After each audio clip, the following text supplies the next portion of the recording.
motility? Yeah, we can see your screen. Thank you. Yes, I'm just going to reorient some of the bars up here that are obstructing my view. Okay, so so again, thank you for this opportunity to talk to the families and other professionals. And I again have to apologize to parents who tune into these seminars because I can't avoid repeating some of the slides that I'm going to show, but I'll still try to make it an interesting talk. And I should, just for those who don't know me, my basic work is identifying metabolic abnormalities in diseases that are not always considered metabolic. At least that's what I'm working on now, and that's why I get involved in KAT6A. And of course, if one can find a metabolic abnormality, that's very often treatable. So one of the reasons to look at the very basic biochemistry, after all disease at some level is biochemical, is not only to make a diagnosis. Certain metabolic abnormalities are key for making a diagnosis, even though these days one can do genetic testing. Metabolic testing will come up with a diagnosis almost immediately in certain cases. But it's also to look for, by identifying the basic abnormalities in the body's chemistry, they can be treated. They can often be treated, and that's essentially what I spend most of my time doing. And KAT6A is now one of my larger groups of patients that I hope will benefit from this kind of analysis. So let me see if I know how this will. Slides are not moving. Is this what I do? Here it goes. Okay. I think I know. So this is just to show how complex KAT6A is. KAT6A and KAT6B are members of the multi-enzyme, multi-protein complex. And along the bottom here, are you able to see the pointer, or do I guess, can you see the pointer? Yep, we can see the pointer. I just want to make sure it shows up. So along the bottom here are all the different, so these are the backbone of the KAT6A, KAT6B complex, the MORF complex, MOS if it's KAT6A, MORF if it's KAT6B, and showing all the different proteins that it interacts with and how these interact with different parts of the DNA. Just to show this, and of course all these histones here, these designate certain types of histone, histone H3, histone 4, which coincidentally was the first paper I ever published was on how histones form complexes. So 40 years later, I'm getting back into histones. So these are extremely complex system, and trying to figure out what this does overall, or what this does in terms of gene regulation is a very difficult problem. And not that it's not worth doing, but trying to find what genes are upregulated or downregulated is a lot of work, very expensive, and you often end up with red herrings. So I take a very basic, old-fashioned metabolic approach to studying disease because that's what I can do, and that's what helps patients. At least I can find treatments for them. So this is where I started off. Just to give a brief history, Dr. Esmer had contacted me because her son had recently been given the diagnosis of KAT6A, and she had found through a connection that I had treated a child for mitochondrial dysfunction several years beforehand with a child with an unknown diagnosis, and that child ended up having KAT6A. And the mitochondrial treatment I had recommended to use had a huge difference in the child, or made a huge difference in the child. So from Dr. Esber and then other parents started calling and saying, well, I want what this other child got. But being a biochemist and knowing how things vary, I didn't think it was a good idea just to hand out the same recipe. So I started looking at a fundamental metabolic profile, and these are the amino acids. These is a plasma study, and these are the amino acids found in plasma, and they come at all different levels and all different ranges of levels, from 500 on average for glutamine down to aspartic acid. But I go through a process of normalizing the level, that is to compare to compare the levels relative to the whole profile. And by doing that, I can show that whereas that the citrulline level, for example, here, this is a child with KAT6A, is 2 times increased. It's 2 times the mean of a normal sample, and this actually is about 6 or 7 standard deviations above normal. So it's a huge difference. This is 3 or 4. I'm sorry, this is 2 or 3 standard deviations above normal. So it may not look like impressive numbers, but they do have physiological significance when the samples are collected under specific conditions. That is 5 hours fasting after breakfast, 4 to 5 hours fasting after breakfast, which brings the body to a specific equilibrium point where the amino acids directly reflect the mitochondrial function, which in fact determines the plasma levels of amino acids. And if they're collected in that window of time between 4 and 5 hours, then you can use this ratio analysis and have much greater sensitivity in identifying patterns of biochemical abnormalities. And this is just an example of how I applied this before I got involved with KAT6A. This is a group of patients that I had studied with a colleague of mine in Baltimore, Dr. Andy Zimmerman, and some other autism specialists there. And we had noted that a number of patients had high levels of alanine, but very often they were at the upper limit of the normal or just barely, and most often reports to be signed out as not diagnostic. But when looked at on a ratio basis, so here it is, again, looking at the ratio, not the absolute level, you can see that alanine is, so this is normal. These are children with autism who did not regress. About half of autism are children who are doing well for the first year or two, and then the bottom falls out. They regress and become autistic. And you can see that when you look at it by a ratio method, that the alanine level for almost all patients is substantially increased, as is the glycine level. And combining the two, you end up with a distinctive difference between regressive autism. These children are the ones who lost skills, and these are ones who did not.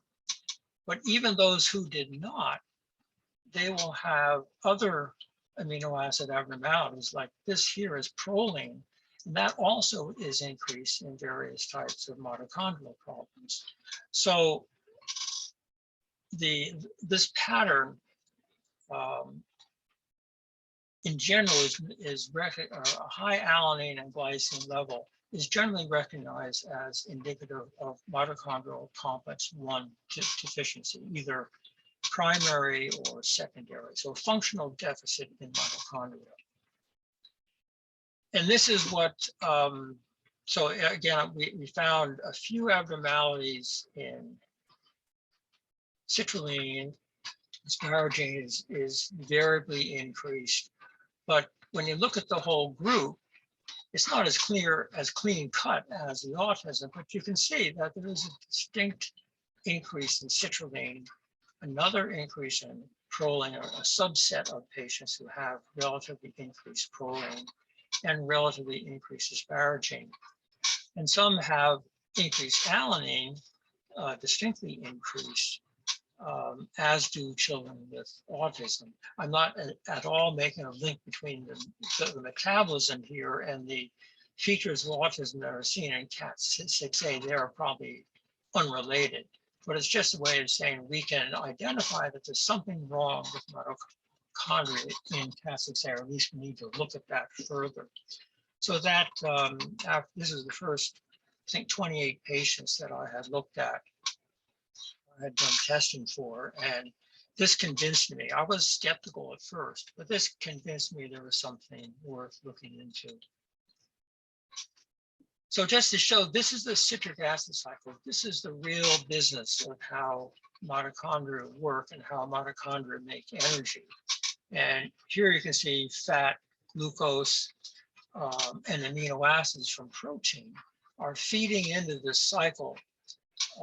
And in this process, this cycle of going from citrate through to alpha-ketoglutarate and some other compounds. This is a cycle that takes an acetyl-CoA group, fixes it to attaches it to oxaloacetate and makes citrate. Then citrate is able to generate energy, generate ATP through all of these various steps. And the other point of this, to point out with this figure, is why looking at amino acids is so important for identifying mitochondrial dysfunction, in that I've only shown about half of the amino acids that feed into the citric acid cycle, but there are more, and essentially all of them are regulated by citric acid cycle function. For example, if there were a block at alpha-ketoglutarate, one will often see an increase in glutamine and glutamate.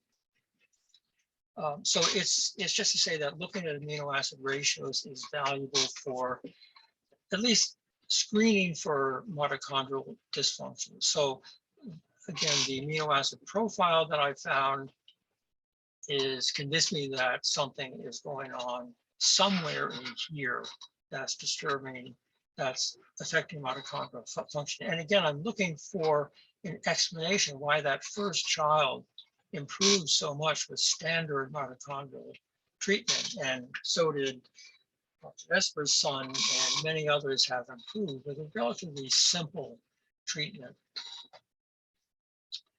So this is a show, this is the top hat of the citric acid cycle, showing that I'm looking at how this metabolism. So we know that carnitine, I should have said that one of the main factors in when we see improvement in children with KAT6A and in children with mitochondrial autism, carnitine can work literally overnight because it activates certain processes. One thing is that carnitine can facilitate the exit of acetylcarnitine out of the mitochondria back into the cytoplasm. And then the acetate that is converted into acetate that can move into the nucleus, and then that can be converted into acetyl-CoA, which is what KAT6A uses to modify histones. However, what the next slide shows, so this is one hypothesis that carnitine might be beneficial because of increase in the available acetyl-CoA. However, there is an enzyme that was only recently found to be present in the nucleus. This is one of the most abundant enzymes in mitochondria, but the same enzyme ends up in the nucleus. And in the nucleus, it converts pyruvate to acetyl-CoA.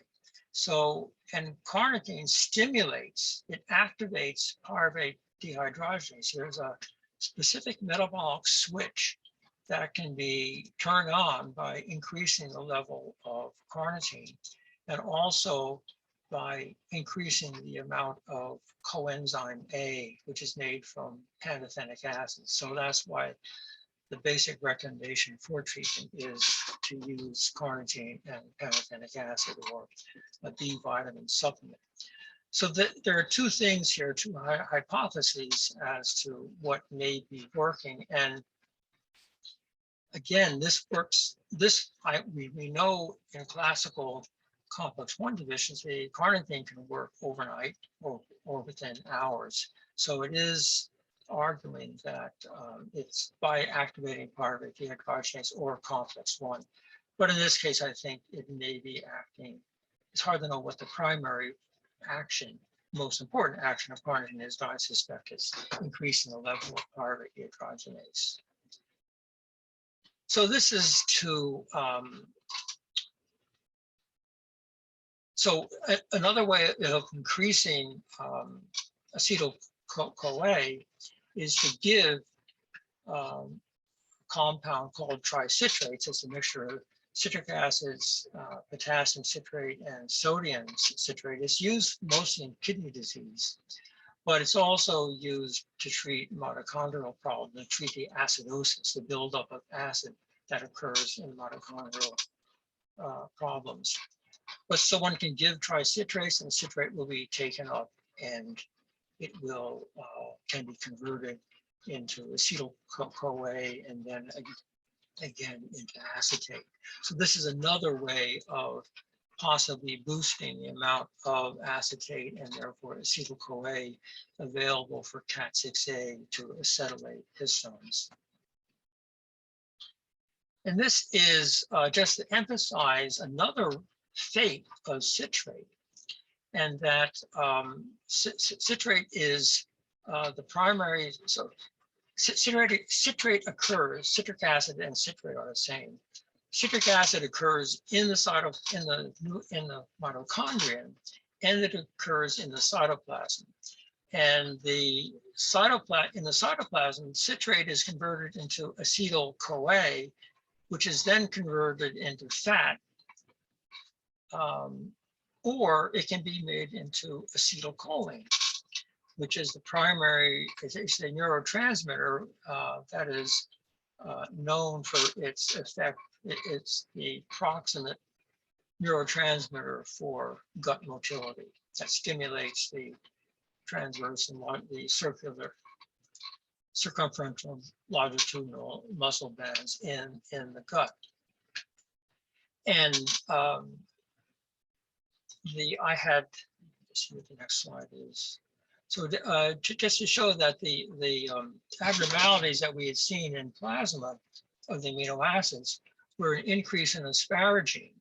And perhaps if asparagine is increased, that means that there is a block at this point. Asparagine is converted into aspartate, which is converted to oxaloacetate. It's a major source of oxaloacetate. So if this is backed up, if there is backup to this point, it may mean that this is inadequate conversion of oxaloacetate into citrate. And then, of course, there would be decreased citrate in the cytoplasm and possibly decreased synthesis of acetylcholine. One of the reasons that this metabolism was of interest to us is that intestinal dysmotility, severe at times. Among the first 28 patients I evaluated, whose medical records are reviewed, I think there were 4 who had intussusception, a surgical emergency caused by dysmotility. And if they didn't have intussusception, they had multiple bouts of severe colicky pain that gastroenterologists could not explain, as well as constipation. But what really disturbed the children, really upset the parents and the children, of course, is these attacks of severe abdominal pain. So if there's dysmotility, maybe acetylcholine is low, was the hypothesis. And just to show how this all works, this is a section of let's call it the small intestine. And this is the suspensory ligament, so to speak, that carries the nerves and blood vessel into the bowel wall.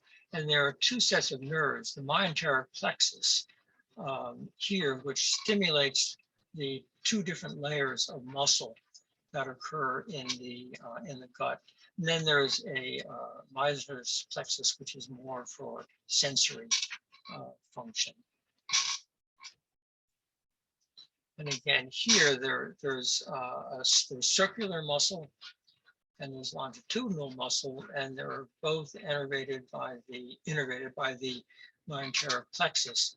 And the coordination, there is spontaneous activity. There can be spontaneous activity within the gut, but this is also modified, as it shows here, by the nerves, by stimulation of the vagus nerve, for example. So there's intrinsic motility that also uses acetylcholine, and there is this innervation by the Myenteric plexus.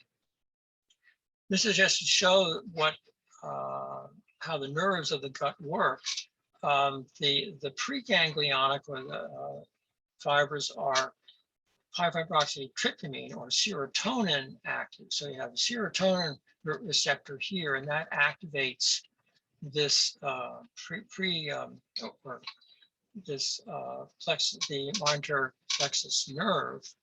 It's called cholinergic because when it's stimulated by serotonin, it will then cause this fiber to release acetylcholine, which then binds to the receptor in the muscle fiber and stimulates the contraction. This is why taking this point here is why taking SSRI will sometimes loosen up stools, not usually cause diarrhea. And one of the strongest prokinetic drugs, Citrate, which is now only experimental, stimulates these receptors. So you can stimulate serotonin analogs to stimulate here, or you can use ways of stimulating the muscle, smooth muscle. And this is where I suspected that there might be a deficit, that acetylcholine, this might work here, but the acetylcholine, these packets of acetylcholine are not getting into, are smaller, or are not getting enough out to stimulate the muscle. And so again, just to say that the acetylcholine is what, to repeat the hypothesis, the citrate deficit is expressed as a deficit of acetylcholine. And and just to say that that citrate supplementation in almost all children who have been treated, and I don't have perfect follow-up data because I'm not seeing most of these children in person, in part because of the pandemic.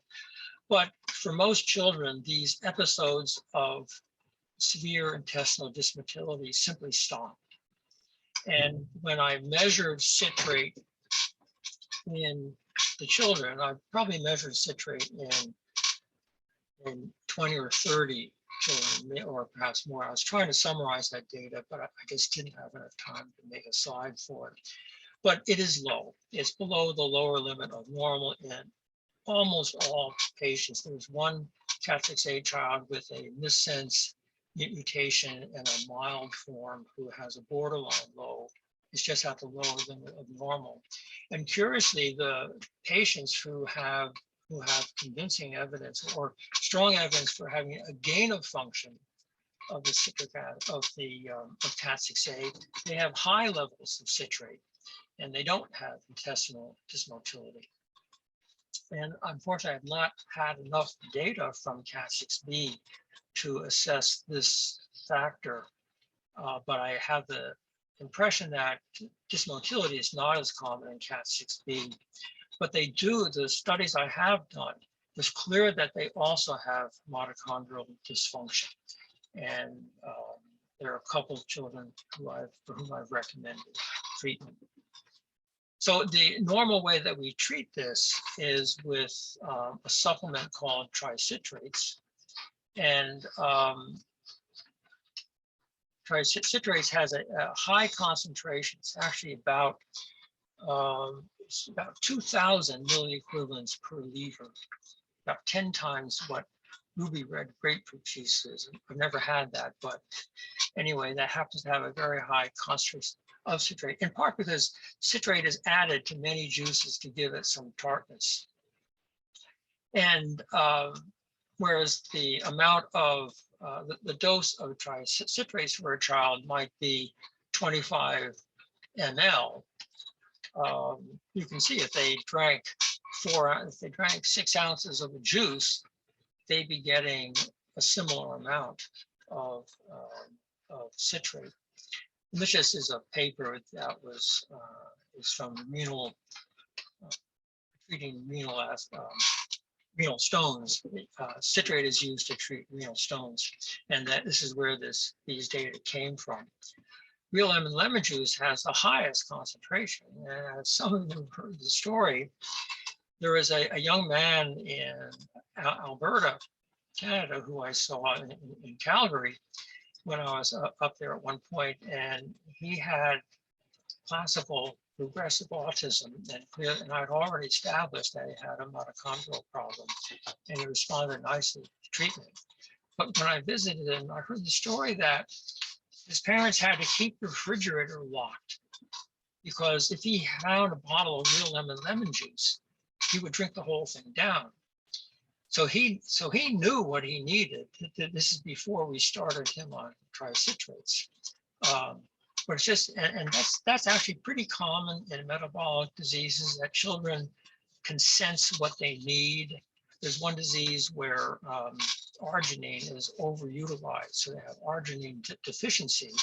And sure enough, they focus on foods that are high in arginine content. Their body simply knows what to go for.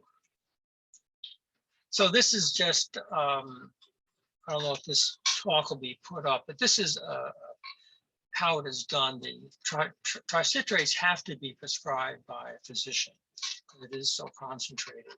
But it's very simple. Tricitrates has a concentration of 2 milliequivalents. That's based on how the citrate is metabolized into bicarbonate. 2 milliequivalents per 1 ml.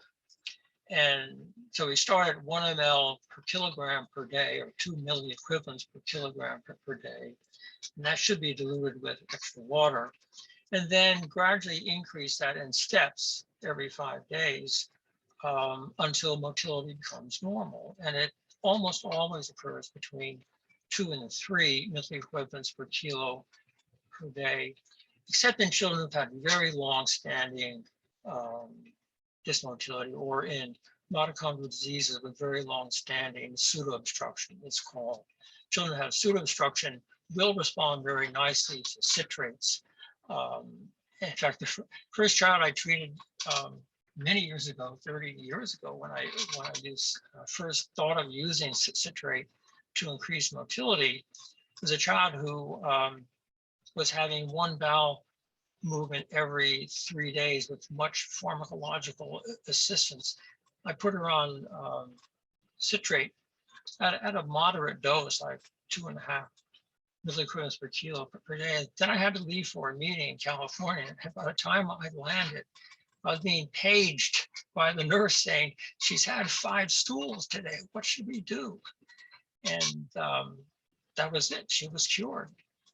So I say, if you don't reach effectiveness by 3 milliequivalents per kilo per day, I give it in both forms because there's another product called Bicitra, which has half the concentration of tricitrates, which used to be called Polycitra because of the 3 components.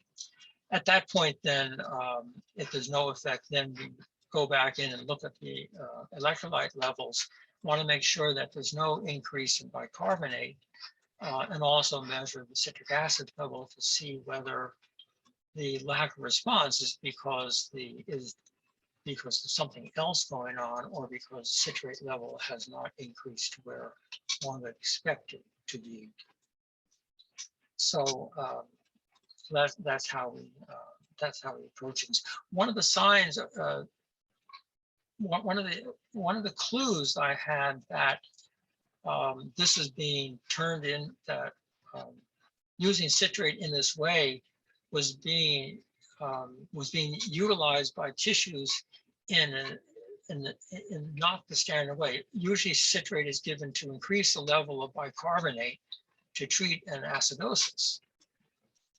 But when it's given to a child who has low citrate levels, there's no increase in bicarbonate until the level gets to be over 3 milliequivalents per kilo per day, which is, I interpret as saying that they are using citrate to make other things. Acetyl-CoA is one product, but it's, acetylcholine is one product, but acetyl-CoA, cytoplasmic acetyl-CoA, is needed for many different syntheses.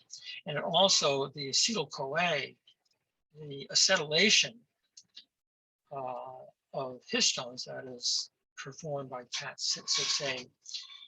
There's also acetylation by other proteins outside the nucleus that help regulate various metabolic processes. And I have citrate that using citrates in disorders of fatty acid oxidation prevents toxicity or blocks the toxicity when free fatty acid levels increase after a meal or during stress, because it shuts down the transport system. The body or the cells interpret the high level of acetyl-CoA that you get from citrates as meaning we don't need to metabolize fat. So it simply shuts down fatty acid oxidation, which is what gets those children into trouble. And there are other disorders that I've now treated for different reasons, treated with citrate for the purpose of increasing the availability of acetyl-CoA for other metabolic processes.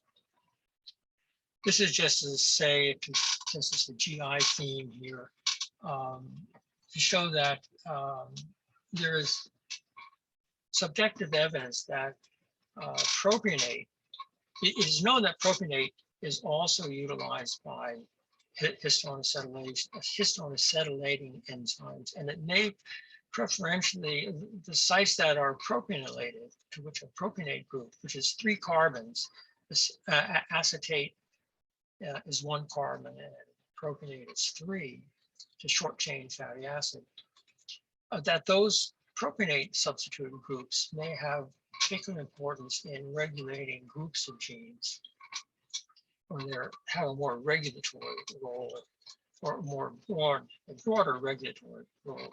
And just to say that most propionate in the body comes from gut bacteria, as has already been mentioned. And in fact, there's a disease where the children cannot metabolize propionate, and they will literally die if they're not treated to reduce the propionate. And the best way to do that is to give them an antibiotic, metronidazole, that kills the bacteria that make propionate. They're good bacteria for people, but for these patients, it'll kill them. But by blocking the bacteria that make propionate with metronidazole, flagyl, it makes a huge difference in the welfare of the children. So that's a way of saying there's an enormous amount of propionate that is made in the gut. There's a bacterium called Propionobacterium, which is named appropriately. And we have talked about ways, it's not really been explored clinically, but we've talked about ways of looking into the possible role for increasing propionylation of histones. And the way I propose doing it, because I've used this safely for many years, is to give isoleucine, the amino acid isoleucine, which is converted into propionate. In fact, of the amino acids, almost all of the amino acid derived propionate comes from isoleucine. And interestingly, I used isoleucine first to block the transport of tryptophan and phenylalanine into the nervous system to treat hyperkinetic movement disorders. And it works very nicely, but what was surprising to me, what is very convenient, is that the level of isoleucine never changes. That is, I get it up to about 2 times normal, and the body never gets used to it. It stays at twice normal, and it stays effective. Isoleucine is very benign amino acid, and it doesn't work if you take all 3 of these. You can buy in the store supplements of leucine, valine, and isoleucine, branch chain amino acid supplements, but if you take that, it can have adverse effects in this situation. So the idea is to come up with a protocol to try supplementing some children. It could be done blinded because isoleucine has very little taste, to see and have some criteria for measuring functional aspects in the children to see whether increasing propionylation has some clinical benefit. So just to end up this with that, this is the current treatment recommendations, most of them that I have for KAT6A. I discussed this with the parents and the physicians. The use of antioxidants is variable because some children with KAT6A have no evidence of the type of mitochondrial problem that needs antioxidants, whereas some clearly do. Some can be fairly severe, especially some of the older children. So older children are more like, older KAT6A children are more likely to need antioxidants. But the main treatment that benefits them clinically, especially when they're younger, is carnitine and pantothenate. I now recommend B complex that gives about that amount of pantothenate, because I've also seen in related mitochondrial problems deficiencies of vitamin C and especially pyridoxine. So now I say let's just take all the B vitamins at once. When metabolism is distorted and certain pathways have to be overused to compensate for a deficiency, that can burn up vitamins very quickly. So even though a child may be getting the daily requirement for these vitamins, they can end up in trouble. They can end up vitamin deficient because of this overutilization of the vitamins. And one child with a mitochondrial disease I treated for a long time, a large group of children with what's called Barth's syndrome. He developed, I first heard from the parents when he developed scurvy. He became sufficiently vitamin C deficient that he developed signs of scurvy, which is very rare in the United States, in Western countries. Which that's to show that vitamin C can be, which is also an antioxidant, can be consumed the same way pantothenate can. Pantothenate, as I mentioned earlier, it works together with carnitine to stimulate that pyruvate dehydrogenase.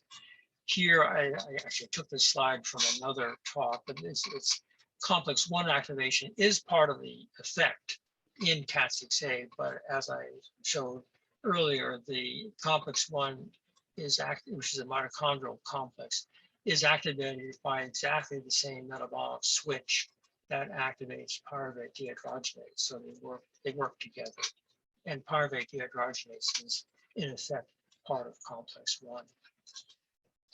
And then amino acid supplements, in addition to the overconsumption of vitamins like vitamin C, there's also, this is common to many mitochondrial disorders, there is overconsumption of methionine. And what is especially misleading is that the methionine level in plasma will be low, will be normal in most cases, especially if you simply look at the normal range in a laboratory, it'll always be normal. By ratio analysis, it might be a little bit low. But in the in the whole body, the level can be deficient in a way that seriously interferes with mitochondrial function. And the way to test for it is measuring the level of homocysteine, total homocysteine, which is used in evaluating older people with atherosclerosis or predisposition for it. So maybe 20% of children with KAT6A I've found have evidence of methionine deficiency and need supplementation. The other change that we see quite commonly, not as often as a low total homocysteine level, but almost as often, is an abnormally large red cells.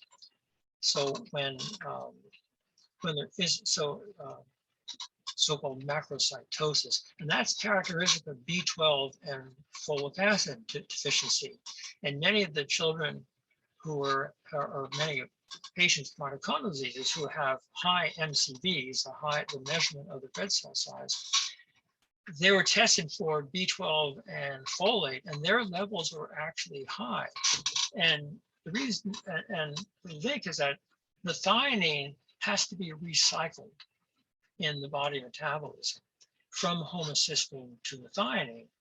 And B12 and folate are required for doing that. So the most common cause of large red cells and therefore a methionine deficiency is folate or B12 deficiency. But when the primary problem is methionine deficiency because of overutilization by mitochondria, then the B12 and folate levels are high because the cells are saying, we don't have enough B12 or folate because our methionine is low. So simply by measuring the total homocysteine level, for which the only source is methionine, there's no way to make homocysteine except from methionine. So if total homocysteine is low, then methionine is going to be low, regardless of what the blood level shows. And indeed, I had a slide I showed once before, where I treated a child with more severe mitochondrial problem for rising MCV. It's the first time I used methionine. And his MCV dropped from 100 to 85 within about 6 weeks. It just dropped like a stone, which more or less proved the problem was not B12 or folate deficiency, but a primary deficiency of methionine because of his mitochondrial abnormality. I think that is it. Yes. So Thank you so much, Dr. Kelley. Thank you so much. We are ready to take questions. Please pop your question in the chat box. So there's one question from a parent. It's a direct message to me, so I'll read it to you. How can we go about finding out what dosage of L-carnitine or citrates we should prescribe to our children? The standard dose, this has not been fully explored, but the standard dose of carnitine that I've used over years based on what I need to get a response is 50 milligrams per kilo per day up to about 40 kilos weight. After that, it's 2,000 milligrams a day, and it must be divided to be effective in 3 equal doses. So it's it's available in a liquid form. So for small children, it's very easy to dose out the right amount and to make adjustments in the dose as the children get bigger. Bigger children and adults can take the same amount. For citrate, I gave the schedule there in the talk that it's what I've found works in not just KAT6A, but other mitochondrial problems is often motility is restored somewhere between 2 and 3 milliequivalents per kilo per day. And again, there's that dosing is for smaller children, and it sort of tapers off to a total of up to about 120 mLs a day, or up to 240 milliequivalents per kilo, 240 milliequivalents per day for adults who have significant mitochondrial problems.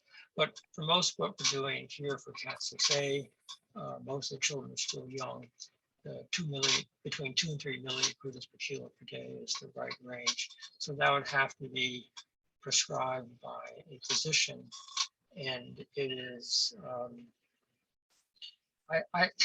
I've tried for years. I don't see children with dysmotility in general. Now I do, but I've tried for years to convince gastroenterologists to use citrate and to study it because they're seeing all the patients. And I keep waiting to see something published, but it hasn't been published yet. And I mention that because the way physicians are trained these days, they're told you can't do anything unless it's been peer reviewed. So it gets to be a bit of a catch-22 in getting the children treated and getting data into the literature. But it is still a problem that, especially in not criticizing in general, but in British Commonwealth medicine, like in Canada and in England, it's really hard to get this prescribed. So one has to go looking for a doctor who's willing to look at the evidence. And this is not rocket science. This is basic run-of-the-mill biochemistry. And I look at these diseases as this is and mitochondrial disease in general, this is a nutritional deficiency. One has secondary nutritional deficiencies. So you don't have to develop a drug, simply have to treat the nutritional problem. And that usually works. And that's how most metabolic diseases are treated. Most are treated by diet or by supplements like tricitrates. So it is still a problem getting some physicians to recommend to prescribe tricitrates, and I would not recommend real lemon juice, even though it would work. It's not unreasonable to try using some of the juices with particularly high concentrations. It's not that much juice in one day. It's just a major source of liquid, but it can be done. And some parents have done that when they couldn't get it prescribed by a physician. Right. Okay. I'm going to take one more question. Can you connect the mitochondrial dysfunction angle with the bacterial toxic compound data from the first talk to explain both the GI and autism symptoms in KAT6A? I'm sorry, you can have to repeat that question. Yeah, so it's in the chat. So can you connect the mitochondrial dysfunction angle with the bacterial toxic compound data from the first talk to explain both the GI and autism symptoms in KAT6A? Oh, I see. I can't. It's definitely not impossible that there is some influence on mitochondrial function. Mitochondria are very, they generate huge amounts of energy, but they are delicate, and one always has to consider exogenous or bacterial byproducts. So there are a number of cases where for example, the propionic acidemia patients where metronidazole works, but there are other cases that I've seen where I couldn't explain the metabolism, and I simply used metronidazole and it cured the problem without knowing what the origin, what the exact compound was. So yes, it's always possible, and mitochondria have been studied well enough that many different compounds have been identified as having adverse effects on mitochondria. So I haven't looked at that compound, but it would be very easily tested. There are many simple ways now using a seahorse analyzer, as it's called, to throw compounds into tissue culture and see what it does for the mitochondrial function. So it's possible to screen thousands of chemicals at once to look for things that might be interfering with mitochondrial function. Right. I'm just going to take one last question. It's a parent is interested in knowing what is the typical time frame you're seeing improve GI health when these kids start the supplements? Well, as I said, for citrate, the children who are having these severe crampy or severe colicky pain, which is severe intestinal dysmotility, the effect is almost immediate. When I'm treating more severe mitochondrial problems and they have, as I said, they can have significant intestinal muscle atrophy, then significant improvement might not be seen until the mitochondrial disease itself hasn't treated. And we have very good ways of stopping, of rescuing mitochondria from their self-induced injury. And it takes 18 months to have complete correction, and whether it's a mild or severe problem. And that's because once the free radical damage is usually so-called free radicals that are damaging mitochondria. Once that process is stopped, which is pretty easy to do these days, it takes 18 months for the mitochondria to recover, which is in effect what they are doing is the mitochondria are constantly dying and replicating. And so some mitochondria are thrown in the trash heap and other ones made anew. And they split in half. So half of the damaged mitochondrial proteins, the mitochondrial membrane actually, is incorporated into the new mitochondria. And at the rate the mitochondria to divide, it takes about 18 months to get the level of, to get mitochondrial function fully back to normal. This can be very nicely profiled looking at citric acid soluble intermediates in plasma. And they will come down steadily over 18 months, sometimes 12 months if you're lucky, but it's typically 12 to 18 months. So that's a smaller fraction of children with KAT6A that they have that degree of severity of mitochondrial dysfunction, and they're having some who are in serious trouble when they started the cocktail. There's one child who had bone marrow failure because of the methionine deficiency, so that can be corrected immediately. But the others who have more severe consequences of their mitochondrial dysfunction, they're the ones who take longer to recover. Okay, all right, thank you.